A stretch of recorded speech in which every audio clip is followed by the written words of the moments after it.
As human beings, sometimes you want to be nice, but sometimes you should also be strong enough, stern enough to tell people in their face that what you're doing is not right. In the next 5 to 10 years, I see more openings, more opportunities, more people getting empowered, more intentionality in building the next generation of leaders. We think power is about having that position and having control over people. But power is being able to engage with you and making an impact on you without even recognizing. Hi, I'm Anubhav from Bharat 2.0 Conclave, an initiative by the Enterprise World and the Business Viewpoint magazine. Today on the red carpet, I have here with me Sophia Kudjordji, public relations and communication leader. Yes. First of all, a very warm welcome. Thank you so much. And my first question for you is, what does Bharat 2.0 represent to you as a leader, and why do you think it matters today?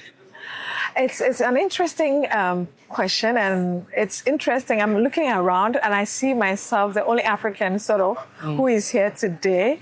And I think for me, it represents the connection that we are building between continents and between countries. And for me, it's also a connection between generations. Right. You know, the older generation and the younger generation. What are we bequeathing to the younger generation? These are business leaders. These are experts in our fields. But what happens when we are no longer there? It's about impact. It's about focus. It's about intentionality. Excellent. And throughout your journey, what was the toughest lesson that you faced or learned? One of the toughest lessons I have learned is having difficult conversations. You know, as human beings, sometimes you want to be nice, but sometimes you should also be strong enough, stern enough to tell people in their face that what you're doing is not right. And in building a strategic story, an impactful story, you should be able to face those difficult situations, have those difficult conversations. And it's not easy having a difficult conversation. Amazing. How do you think this lesson has shaped your leadership, like your leadership journey? What it has done for me has been the fact that it helps me to engage younger ones. You know, every generation and what we know of them. And you meet a generation that questions, is very curious, they want to know things, but at the same time, they are not humble enough to even wait and listen. So having conversation with them can be tough. But for me, it helps me because it helps me to then shape how I can engage at every level and still make that impact. Yes. Excellent, amazing. What is that one opportunity that you see in Bharat, in India, that people are underestimating? I think for me, what I see is the opportunity that this opens up for everybody. Now, if you go to the room, there are a lot of leaders in there. But where is the next generation of leaders who are supposed to be learning from these people who are already there? Of course, you wouldn't say in business and in life, you can't say I have arrived. But at least there should be people who are learning from us. So apart from the organizers who are the very young, energetic, and I'm so proud of them. I mean, I'm so thrilled by what they are doing. Talking about the enterprise world and the viewpoint, I think there should be that next generation of leaders who should also be represented in the room. That was a great answer, Sophia. What are your predictions about Bharat, let's say, in next 5 to 10 years? In the next 5 to 10 years, I see more openings, more opportunities, more people getting empowered, more intentionality in building the next generation of leaders for this conclave, because then you are bequeathing from one generation to the other and to the other. So it's just going to open up.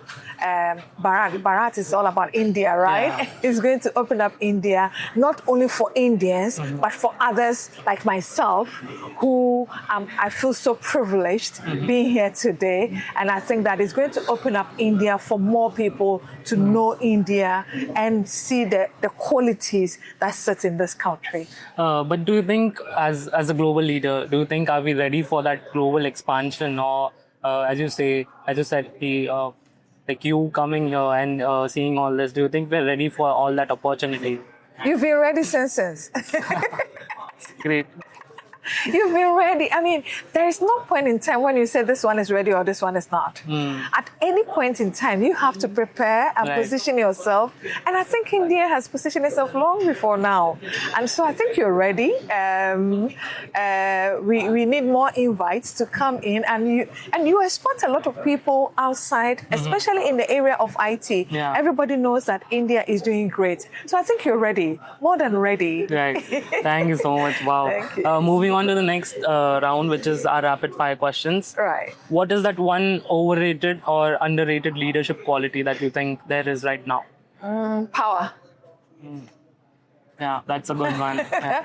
Power, because I think that we think power is about having that position and having control over people. But power is being able to engage with you and making an impact on you without even recognizing. Wow. Power is that thing that makes me have a chat with you and you are ready to move with me without me shouting. That is power. Wow, that was a great answer. Wow. Which is that one go-to movie or web series that you love watching in a free time? There's something I watched way back and it still sits with me. Designated Survivor. Oh, yeah. It's on Netflix. Yeah. It's a series. I loved it. I love the intricacies. I love the twists and turns. I love the high intensity, intensity of it. I love the tension. I love how it taxes your mind. Right. I love it. Wow, amazing. One leader that you would love to have a coffee with someday? Can I make it two? Yeah, sure. Okay, so I'm thinking of my president, the president of Ghana, His Excellency John Dramani Mahama. He's doing excellently. He's doing great. I would love to have coffee with him, tea with him. Okay, I'd love to have cocoa with him, cocoa drink with him, and just to tell him how proud we are of him and what he's doing for the country. There is also this lady, World Trade Organization head, Dr. Ngozi Iweala. She's a very great woman, an African woman who has risen to that level and still maintains her Africanness. And I think that identity is something that is very important. And no matter where you find yourself, don't lose your identity and don't lose your voice. Excellent. One reason every leader must attend Bharat 2.0 Conclave? To build yourself, to connect, to network. In telling our stories, it's not enough for you alone to tell your story. There should be others telling the story for you as well. Yeah. That is what builds the authenticity, So I think that leaders should come for this program, hear other people's story, and use that to sharpen your own story. And tell your story and get others to help you tell your story as well. Excellent. One last question for you, Sophia. What is one piece of advice that you'd like to give to young entrepreneurs, young leaders who are making their way right now in the industry? Be intentional. Be intentional about building yourself. Be intentional about building others. Know that whatever you're doing, wherever you find yourself, people are watching you. What do you want them to see? What story are you telling about yourself? And what story are people telling about you? As the leader said, at the end of the day, it's not how much you sold, but how much impact you made on people. Wow, that was an excellent advice. And with that, I think we have come to an end. Thank you. It was a great talking to you. And thank you so much for your time, Thank you Sophia. so much. Thank you. So Thanks for the opportunity. Thank you.